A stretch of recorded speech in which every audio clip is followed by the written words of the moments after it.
또 내 이웃을 사랑하고 내 원수를 미워하라 하였다는 것을 너희가 들었으나 나는 너희에게 이르노니 너희 원수를 사랑하며 너희를 박해하는 자를 위하여 기도하라.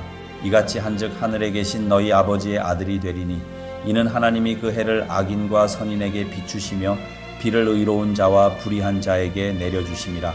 너희가 너희를 사랑하는 자를 사랑하면 무슨 상이 있으리요? 세리도 이같이 아니하느냐? 또 너희가 너희 형제에게만 무난하면 남보다 더하는 것이 무엇이냐? 이방인들도 이같이 아니하느냐? 그러므로 하늘에 계신 너희 아버지의 온전하심과 같이 너희도 온전하라. 여러분, 사랑은 소극적인 사랑과 적극적인 사랑으로 나뉘어 볼 수 있을 것 같아요. 소극적인 사랑은 어떤 거냐? 우리가 지난 시간에 살펴봤던 것들입니다. 특별히 복수하지 마라, 보복하지 마라, 그런 거 우리 들었죠, 지난 시간에. 오른뺨을 치는 사람에게 왼뺨도 돌려대는 것, 속옷을 빼앗는 사람에게 내 겉옷까지 벗어주는 것, 억지로 나로 하여금 오리를 가게 하는 사람에게 심리까지 동행해 주는 것, 구하는 자에게 주고 또 꾸고자 하는 자에게 거절하지 않는 것, 뭐 그런 것이라고 말할 수 있어요. 이건 소극적인 사랑입니다. 여러분, 그래서 그 소극적 사랑은 어떤 거냐면, 나에게 잘못한 사람, 내가 가만히 있나 봐라, 이게 아니라, 그대로 되갚는 게 아니라, 눈에는 눈, 뭐 이에는 이가 아니라, 그 사람을 너그럽게 용서해줘요. 그래서 내가 선행을 베푼 걸 통해서 그 사람이 스스로 깨닫고 돌이키게 하는 것, 이런 걸 소극적인 사랑이라고 말할 수 있을 거예요. 자, 그렇다면 여러분, 적극적인 사랑은 어떻게 반응하는 걸까요? 적극적인 사랑. 오늘 본문에서 예수님이 그걸 말씀하셔요. 그리고 우리에게 그렇게 살라고 하십니다. 오늘 본문 43절, 44절 같이 읽습니다. 시작. 또 내 이웃을 사랑하고 내 원수를 미워하라 하였다는 것을 너희가 들었으나 나는 너희에게 이르노니 너희 원수를 사랑하며 너희를 박해하는 자를 위하여 기도하라. 아멘. 아멘. 여러분, 우리 예수님께서 이 당시에 유대인들이 가르치고 또 배운 그 이야기를 오늘 인용해서 하는데, 43절에 뭐라고 얘기하냐면, 내 이웃을 사랑하고 내 원수를 미워하라 하였다는 것을 너희가 들었다, 너희가 이렇게 배웠다라는 거예요. 여러분 가지고 계신 성경 나중에 보시면 알겠지만, 그 밑에 풋노트, 그 관주에 보면 이 표시가 돼 있어요. 내 이웃을 사랑하고 내 원수를 미워하지 마라. 그 밑에 관주가 있는데, 이 말씀이 레위기 19장에 있는 말씀을 인용했다는 얘기예요. 인용한 말씀이에요. 근데 여러분, 레위기 19장 18절에는 이렇게 기록되어 있지 않아요, 사실은. 한번 볼까요? 같이 읽습니다. 시작. 원수를 갚지 말며 동포를 원망하지 말며 내 이웃 사랑하기를 내 자신과 같이 사랑하라. 나는 여호와이니라. 아멘. 아멘. 보세요. 조금 다르죠? 좀 달라요. 유대인들이 당시에 가르치는 것은 뭐라 가르쳤는가? 내 이웃을 사랑하고 원수를 미워하라, 이렇게 가르쳤다는 거예요. 그죠? 예수님이 이렇게 말씀하셨어요. 왜? 너희가 지금까지 들었던 게 이런 말씀이었다, 너희가 가르치고 배운 게 이런 말씀이었잖니? 라고 말씀하시는 거거든요. 근데 이 말씀이 어디서 근거했다고요? 레위기 19장 18절. 근데 레위기 19장 18절엔 저렇게 말하지 않는다고요. 내 이웃을 내 몸같이 사랑하라 라는 말씀만 있지, 원수 미워하라 이런 말씀은 없어요. 여기에 없다고요. 이런 계명은, 미워하라는 계명은 주신 적도 없어요, 하나님이 우리에게. 그러니까 우리가 뭘 할 수 있냐면, 이 당시 사람들이 자기들 마음대로 계명도 바꿨다는 얘기예요. 바꿔서 가르치고 바꿔서 믿고 있었어요. 여러분, 하나님의 말씀에 무엇인가를 보태거나 빼는 것, 이거는 큰 죄입니다. 우리 앞에서 봤지만. 근데 지금 이렇게 하고 있었다는 거예요, 유대인들이. 원수를 미워하라는 얘기가 어디 있냐고요. 없어요. 내 이웃을 사랑하라고 하지 않고 내 자신과 같이 사랑하라고 하셨어요, 또. 여러분, 이 당시에 유대인들에게 있어서 이웃은 어떤 개념을 갖고 있었냐면, 나에게 있어서 이웃은 내 민족, 유대인들이다 라고 하는 이런 고정관념을 가지고 있었거든요, 이 당시 사람들에게. 그러니까 유대인들에게 있어서 이방인들은 이웃 아닙니다. 사랑해야 될 대상도 아니에요, 이방인은. 그렇게 믿고 있었어요. 그렇게 배우고 있었고 그렇게 이들이 생각하고 있었다고요. 이방인? 그러니까 이 사람들이 이방인하고는 상종도 안 하잖아요. 사랑은 무슨 사랑이에요? 말도 하면 안 돼요. 이방인들은. 예? 이방인들하고는 대화도 하면 안 돼요. 그렇게 이 사람들은 믿고 있었거든요. 그래서 예수님께서 누가복음 10장에서 강도 만난 자의 비유를 통해서 우리의 이웃이 정말 누구인지를 말씀해 주고 계셔요. 여러분, 강도 만난 사람, 그 길에서, 산길에서 강도를 만난 사람이 사실은 어떤 사람이냐? 유대인입니다. 이 사람은 유대인이에요. 다 뺏기고 얼마나 맞았는지 피를 철철 흘리며 죽어가고 있어요. 죽어가고 있어요. 벗은 몸으로 다 뺏겼어요. 그런데 여러분, 그 길을 우리 주님께서 비유로 말씀하시는데 제일 먼저 누가 지나가냐면 제사장이 지나가요. 여러분, 제사장은 어느 민족이에요? 유대인이에요. 유대인. 지금 강도 만나 죽어가는 사람하고 같은 민족 사람이에요. 동족. 그 다음에 지나간 사람은 레위인입니다. 레위인. 근데 성경에 뭐라고 기록하냐면 제사장이건 레위인이건 이 둘 다 똑같이 기록하는데 보고도 그냥 지나가요. 보고도 못 본 채 하고 그냥 지나갔다는 거예요. 그런데 누가 구해줘요? 그 다음 세 번째 사람. 이들이, 유대인들이 사람 취급도 안 하는 사람. 사마리아 사람. 짐승처럼 여기고. 오죽하면 사마리아 동네로 들어가지도 않아요. 피해서 가, 돌아서 가.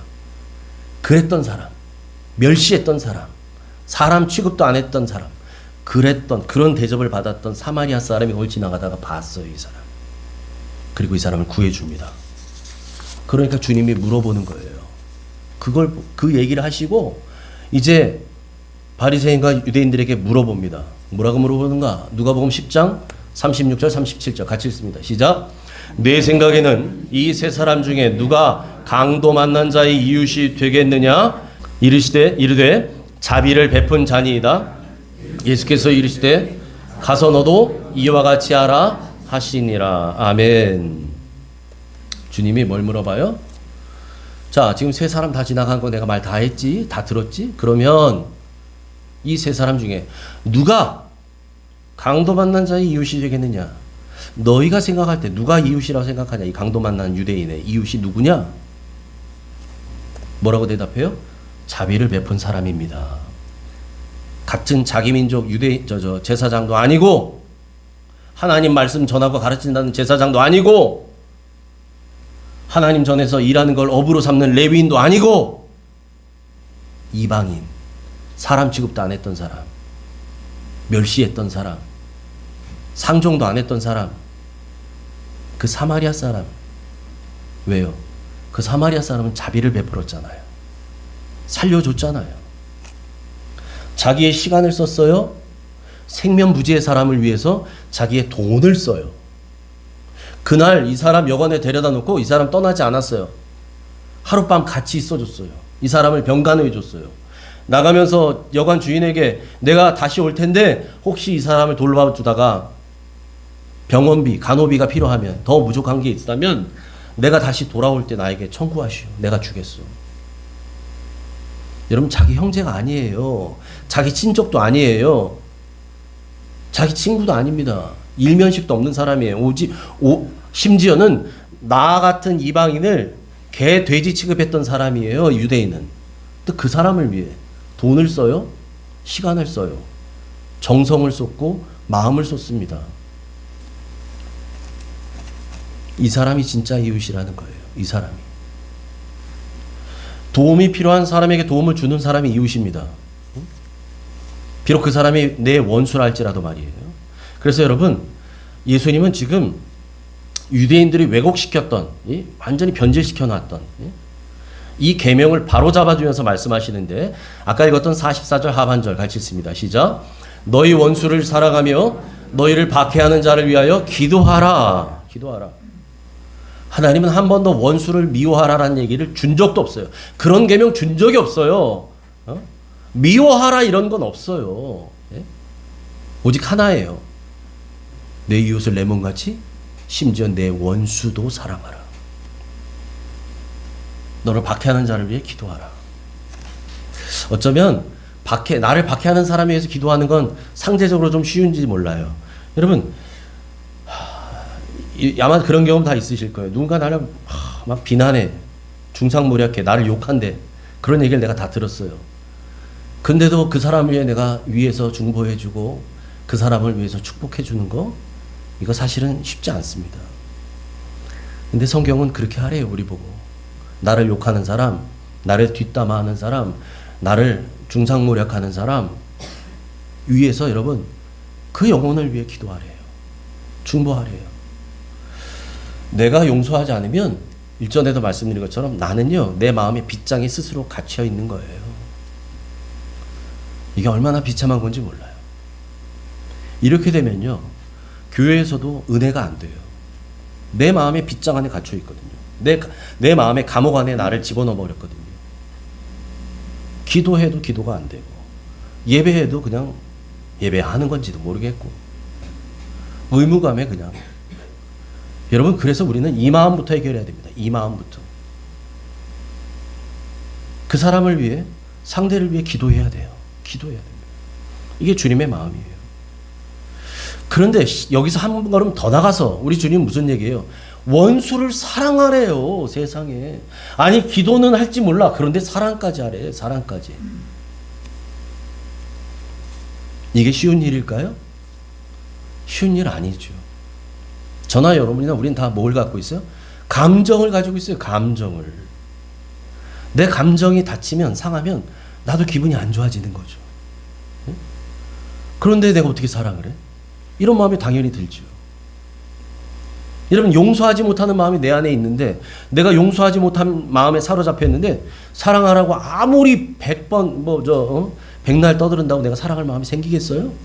안 됩니다. 어렵습니다. 그래서 여러분, 우리에게는 무엇이 필요하냐? 우리 마음에, 우리 안에 예수님의 마음이 부어져야 합니다. 아멘이십니까? 여러분, 솔직히 그런 마음이 있잖아요. 살다 보면, 아니, 원수는 고사하고 나랑 같이 살아온, 평생을 살았던 내 남편도 사랑하기 싫어, 내 아내도 사랑하기 싫어, 이럴 때 있잖아요. 그럴 때 있잖아요. 내 남편이 내 아내가 원수처럼 느껴지는 때도 있잖아요. 그런데 하물며 원수를 사랑하래요. 원수를. 이게 내 의지로 되겠냐 말이에요, 여러분. 내 의지로. 천만의 말씀이에요. 안 됩니다. 안 됩니다. 안 돼요. 그래서 우리 안에는 주님의 마음이 부어져야 돼요. 주님의 마음. 이 주님의 마음이 부어질 때 원수도 불쌍해 보이기 시작합니다.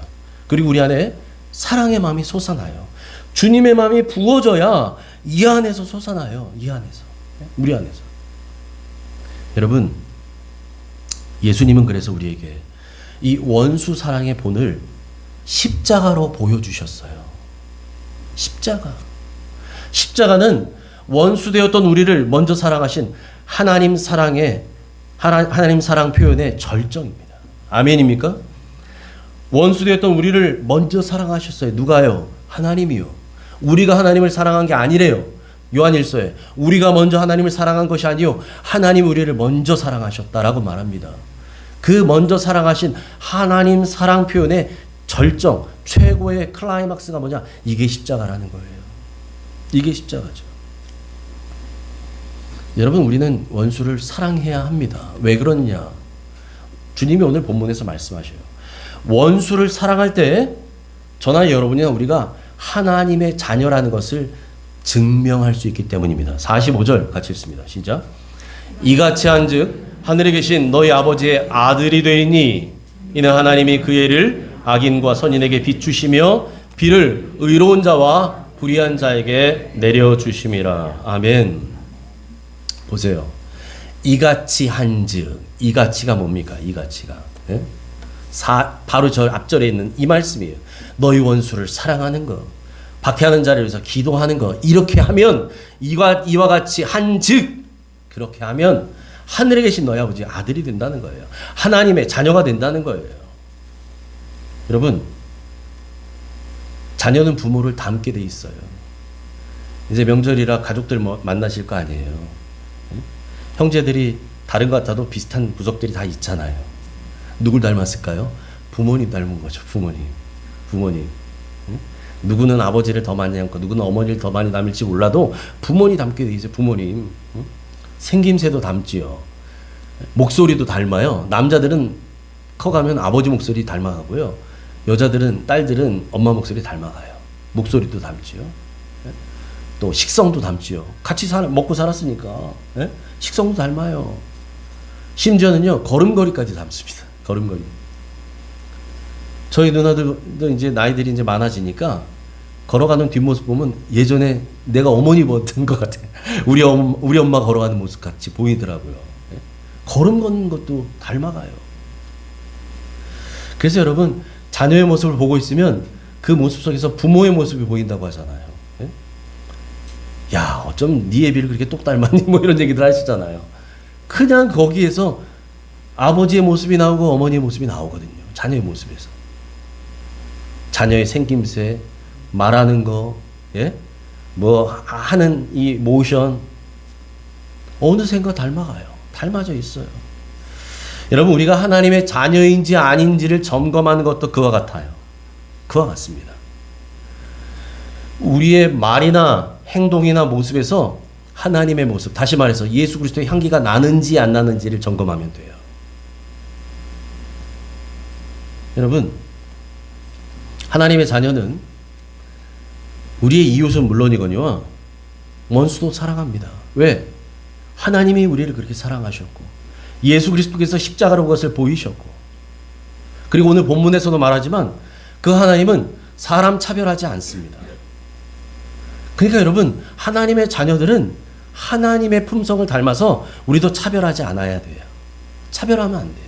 보세요. 45절에 뭐라고 말씀하시나. 하나님은요, 하늘의 해를 악인에게만 비추는 분이 아니에요. 선인에게, 악인에게. 또 하나님 비를 내리시는데 하나님 잘 믿는 사람 밭에만 비 오게 하고 안 믿는 사람 밭에는 비 한 방울도 안 떨어지게 하고 이렇게 하던가요? 그렇지 않아요. 의로운 자나 불의한 자나 어느 밭이나 똑같이 비를 내려주시죠. 그래서 살아가게 하는 거예요. 이걸 일반 은총이라고 하잖아요. 하나님의 일반 은총. 하나님의 일반적인 사랑이에요. 모든 사람에게 똑같이 공기를 주시고 물을 주시고 똑같이 건강을 주시고 해를 주시고, 그래서 예수 믿는 사람이든 믿지 않는 사람이든 다 이 땅을 현재 살아가고 있잖아요. 여러분, 이것이 하나님 우리 아버지의 사랑이십니다. 그래서 주님이 뭐라고 말씀하시냐면, 나를 사랑하는 사람만 너희가 사랑한다면, 내가 나 사랑하는 사람만 사랑한다면 무슨 상이 있겠느냐 이렇게 말씀하셔요. 46절 같이 읽습니다. 시작. 너희가 너희를 사랑하는 자를 사랑하면 무슨 상이 있으리요? 세리도 이같이. 아멘. 여러분, 나 좋아하는 사람 좋아하는 거, 나 사랑하는 사람을 나도 사랑하는 거, 이건 누구나 할 수 있는 거예요. 예수 믿지 않는 사람도 여러분 다 이렇게 살아요. 그렇잖아요. 나 좋아하는 친구 나도 좋아해 줍니다. 나에게 잘해주는 친구 나도 잘해주죠. 세상 사람은 다 이렇게 살아요. 그런데 주님이 우리에게 원하시는 사랑은 이 정도 수준이 아니라는 거예요. 이 차원을 넘어서는, 이 수준을 넘어서는 사랑, 그 사랑을 우리에게 말씀하시는 거예요. 그래서 말씀하잖아요. 나를 사랑하는 게 아니라 나를 미워하는 사람, 나를 박해하는 사람까지도 사랑하라는 거예요. 바로 그것이 십자가에서 우리 주님이 우리에게 보여주신 예수님의 사랑이기 때문에 그렇습니다. 아멘. 예수님의 사랑이에요. 주님은요, 우리에게 말로만 사랑하라 사랑하라 하지 않으셨어요. 주님이 몸소 실천하셨어요. 몸소 보여주셨어요. 이 사랑을요. 그래서 우리에게도 말하는 거예요. 우리도 말로만 사랑하지 말라는 거예요. 실천하라는 겁니다. 요한일서 3장 18절 같이 읽습니다. 시작. 자녀들아, 우리가 말과 혀로만 사랑하지 말고 행함과 진실함으로 하자. 아멘. 아멘. 진실한 사랑은 말과 혀로만 하는 사랑이 아닙니다. 진실한 사랑에는 반드시 진실한 행동이 뒤따라요. 행함이 있어요. 행함이. 그래서 여러분 데살로니가전서 1장에는 이러한 것을 사랑의 수고라고 말해요. 사랑의 수고. 데살로니가전서 1장 3절 같이 읽습니다. 시작. 너희의 믿음의 역사와 사랑의 수고와 우리 주 예수 그리스도에 대한 소망의 인내를 우리 하나님 아버지 앞에서 끊임없이 기억함이니. 아멘. 믿음의 역사, 소망의 인내, 이거는 다음에 기회 있으면 제가 설명하고요. 오늘은 데살로니가 교회인들이 가지고 있었던 저 사랑의 수고에 관한 것만 잠깐 살펴보죠. 여러분, 데살로니가 성도들 안에 사랑이 있었어요. 데살로니가 교회에 사랑이 있었다고요. 근데 이 사랑은 어떤 사랑이냐? 수고를 마다하지 않는 사랑이에요. 수고를 마다하지 않아요. 사랑하기 때문에 기꺼이 하는 수고, 그런 수고를 사랑의 수고라고 그래요. 바라기는 우리 옥종 가족들에게도 그런 사랑의 수고가 넘치기를 축복합니다. 아멘. 여러분, 진실한 사랑에는요 반드시 수고가 따릅니다. 여러분 생각해 보세요. 여기 대부분 부모님들인데 우리 부모님들이 내가 자녀를 사랑한다고 말해놓고 자녀를 위해서 수고하지 않는 부모, 그런 부모 있어요? 없잖아요. 아파도 힘들어도 내가 오늘 일터로 나가는 이유가 뭐예요? 응? 내 자녀들 사는데 어렵지 않게 해주려고. 그런 거잖아요. 아무리 피곤해도 엄마가 밥을 해주고 뭔가를 차려주고 하는 이유가 뭐예요? 자녀를 먹이기 위해서잖아요. 여러분, 말로만 자녀 사랑한다 하고 헌신하지 않는 부모 없어요. 수고하지 않는 부모 없어요. 모든 부모는 다 헌신하고 수고합니다. 자녀를 사랑하는 만큼 헌신하고 수고해요. 그래서 여러분, 이 수고라는 이 단어가요, 영어로는 뭐라 그러냐면 레이버라 그래요. 레이버. L-A-B-O-R, 레이버라고 하는데요. 이 레이버라고 하는 뜻에는 수고만 있는 게 아니에요. 저게 무슨 뜻이냐면 노동, 출산, 이런 뜻을 가지고 있어요. 자, 여러분 보세요. 노동이 쉬운 건가요? 아닙니다. 노동은 어렵습니다. 힘듭니다. 노동일 하시는 분들 보세요. 얼마나 힘들어요. 힘들어요. 그 일은 쉬운 게 아니에요. 결코 만만한 일이 아니에요. 출산은 어떤가요? 두말하면 잔소리지. 아마 세상에서 가장 힘든 일이 출산이 아닐까. 생명을 거는 거거든요. 내 목숨을 걸어요. 내가 생명을 낳기 위해서. 이게 출산이잖아요. 여러분, 저 레이버라고 하는 수고라는 단어에 노동과 출산이라는 의미가 있다는 것은 무엇이냐면 사랑에는 노동이나 출산과 같은 수고가 따라야 한다는 말이에요. 저런 수고가 없이 사랑이라고? 그건 믿을 수 없는 사랑이에요. 수고가 있어야 합니다. 그런 사랑이 진짜 사랑이에요. 원수를 사랑하는 거 이게 쉽겠습니까? 어렵지요. 때로는 강도 만난 그 사람을 살렸던 그 사마리아인처럼 내 시간을 써야 될 때도 있어요. 때로는 내 돈을 써야 될 때도 있어요. 내 마음을 써야 됩니다. 내 모든 것을 그 사람에게 주어야 할 때가 있어요. 그게 원수를 사랑하는 일이에요. 그런 수고가 따라야만 합니다. 여러분, 바라기는 우리 안에 예수님의 마음이 먼저 부어지기를 축복합니다. 예수님의 마음이 부어져야 원수 사랑이고 이웃 사랑이고 그건 다음 문제예요. 마음이 부어져야 돼요. 내 마음 가지고는 안 돼요. 내 마음 가지고는 나도 나를 사랑하지 못하는데 어떻게 원수를 사랑해요? 내 마음 가지고는 내 남편도 때로는 사랑하지 못하고 원수처럼 느껴지는데 어떻게 사랑하냐고요. 우리 안에 주님의 마음이 부어지기를 축복합니다. 주님의 마음이 부어져야 원수도 사랑할 수 있어요. 그렇게 원수도 사랑하는 여러분의 모습을 통해서 다른 게 아니에요. 여러분이 원수를 사랑하는 그걸 보고 세상 사람들은 여러분이 하나님의 자녀라는 것을 알게 될 것입니다. 하나님의 자녀의 아름다운 향기를 드러낼 수 있기를 축복합니다. 아멘. 오늘 설교의 마지막을 잊혀진 사람들의 마을이란 글에 실린 글로 제가 마칠까 합니다. 일전에 한번 소개한 적이 있는데 새로운 마음으로 한번 들어보시길 바라겠어요. 제가 쭉 읽어드릴게요. 눈을 감고 들으셔도 돼요. 어떤 상황이었는지. 이웃 동네의 한 가정이 우리 교회에 나오게 되었다. 그들은 초신자라 예수 믿는 사람이 어떻게 행동해야 하는지 잘 모르는 상태였다. 게다가 이웃 동네는 대부분 불교를 믿었기 때문에 교회에 다니는 그들의 일거수일투족은 온 동네 사람들의 관심거리가 되었다. 어느 날 저녁 그 집 아버지가 나를 찾아왔다. 잔뜩 화가 나서 목에 핏대를 서고 얼굴은 시뻘겋게 달아오른 모습이었다. 왜 그렇게 화가 나셨어요? 누구랑 싸우기라도 하셨습니까? 아니요. 오히려 그 반대입니다. 제가 지금까지 화가 나도 꾹 참았다고요. 예수 믿는 사람은 서로 사랑해야 한다고 목사님께서 늘 말씀하지 않으셨습니까? 그런데 옆집 인간은 정말 해도 해도 너무하지 뭡니까? 도대체 제가 어떻게 해야 할지 말씀 좀 해주십시오. 양 씨는 숨을 가쁘게 쉬며 씩씩거렸다. 우선 그를 진정시키는 일이 급했다. 무슨 일인지 차근차근 말씀해 보세요. 양 씨는 숨을 깊이 몰아쉰 다음 이야기를 시작했다. 오늘 오후에 우리 어미돼지 5마리가 옆집 채소밭에 들어가 그 집 채소를 몽땅 먹어치웠거든요.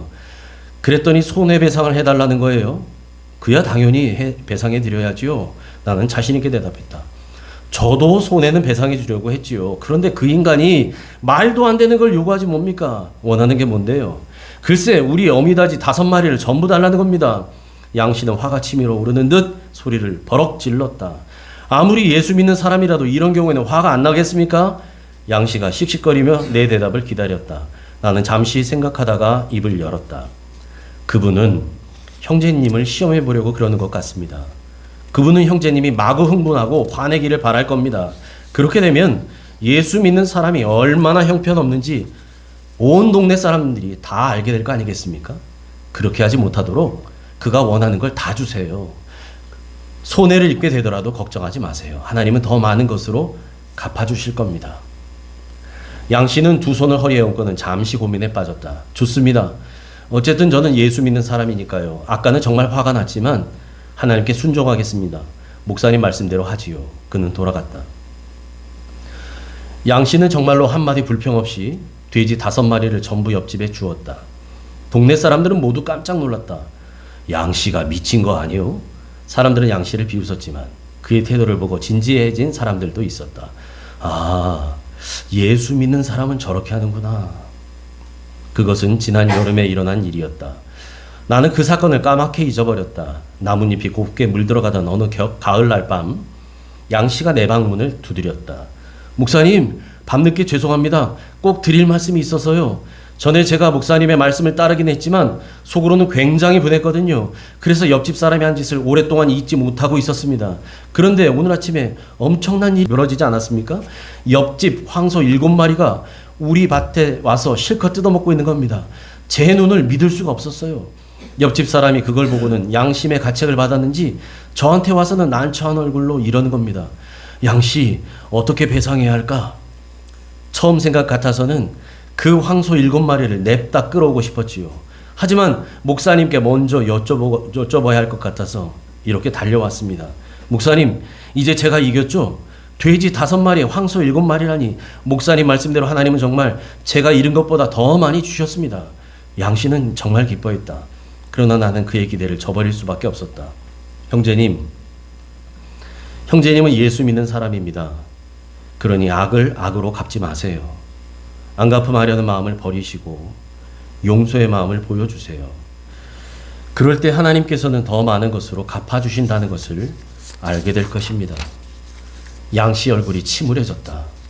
그는 올 때와 달리 한마디도 하지 않고 맥 빠진 모습으로 돌아갔다. 그러나 다음 날 저녁 양씨는 신이 나서 나를 찾아왔다. 목사님 말씀이 또 맞았어요. 하나님이 정말 더 풍성하게 주셨어요. 어제 목사님 말씀대로 옆집 사람에게 아무런 배상도 받지 않았거든요. 그런데 오늘 오후에 돼지 90마리를 끌고 우리 집에 왔지 뭡니까? 그러면서 하는 말이, 이 돼지 전부 자네 걸 실세. 내가 자네 때문에 지난밤에 한숨도 못 잤네. 지난 일로 화가 잔뜩 났을 텐데 왜 내 황소를 달라고 하지 않았느냐 말이야. 내가 그걸 생각하느라 머리가 다 빠개지는 것 같았네. 자, 이제 자네 돼지가 낳은 새끼들까지 다 합쳐서 90마리 전부 다 가져가게. 그리고 이제부터 우리 이웃끼리 잘 지내보세. 양씨는 예상치 못한 이 말을 듣고 흥분해서 나에게 달려온 것이다.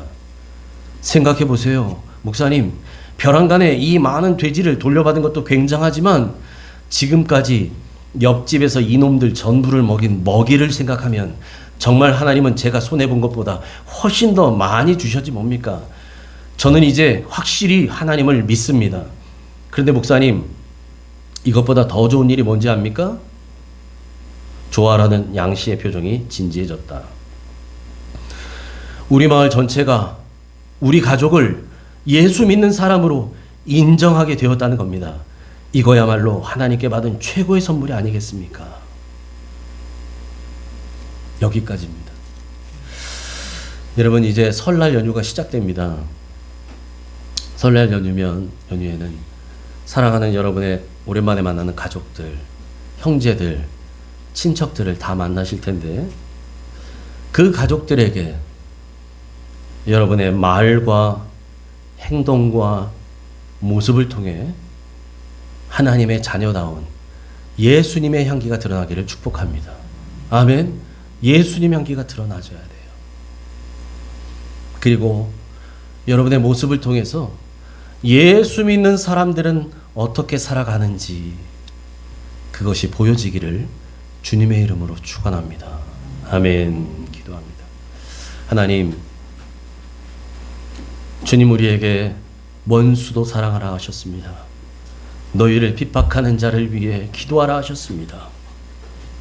그런데 하나님, 우리의 감정만으로, 우리의 생각만으로, 우리의 의지만으로는 원수는 고사하고 내 가족도 원수처럼 느껴지고 내 남편도 미워지고 내 가족들도 사랑하지 못할 때가 얼마나 많은지 주님 우리를 용서하여 주시옵소서. 주님, 우리는 그러한 존재입니다. 그렇게 못한 사람들입니다. 그렇게 부족한 투성이들입니다.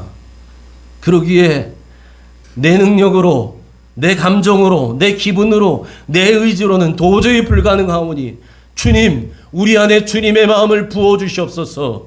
주님의 마음을 부어주시옵소서. 그 마음이 부어져야만 사랑할 수 있습니다. 그 마음이 부어져야만 용서할 수 있습니다. 그 마음이 부어져야만 축복할 수 있습니다. 주님, 그런 마음을 허락하여 주옵소서. 십자가에서 보여주셨던 그 주님의 마음을 담기 원합니다. 그렇게 원수를 사랑하는 사람 되기를 원합니다. 그런 사람이라야 하나님의 자녀임을 증명하는 것이라 하셨습니다. 하나님, 우리가 하나님의 자녀 되었다면 이 말씀에도 순종하게 하여 주옵소서. 그러기에 나는 할 수 없어도 내 안에 계신 주님이 하게 하시면 하나님, 이 일에도 순종하는 자들 되게 하셔서 그 주님의 능력으로, 그 사랑의 힘으로 사랑하는 자들 되게 하여 주옵소서. 이 명절 연휴에 사랑하는 가족들을 만날 터인데 그 많은 사람들에게 주님, 우리 입에서 나오는 말이나 행동이나 모습을 통해 예수님이 보여지기를 원합니다. 예수 믿는 사람이 살아가는 방법이 어떤 것인가를 보여지기를 원합니다. 그렇게 승리하는 한 주 되게 하여 주옵소서. 예수님 이름으로 감사하며 기도합니다. 아멘.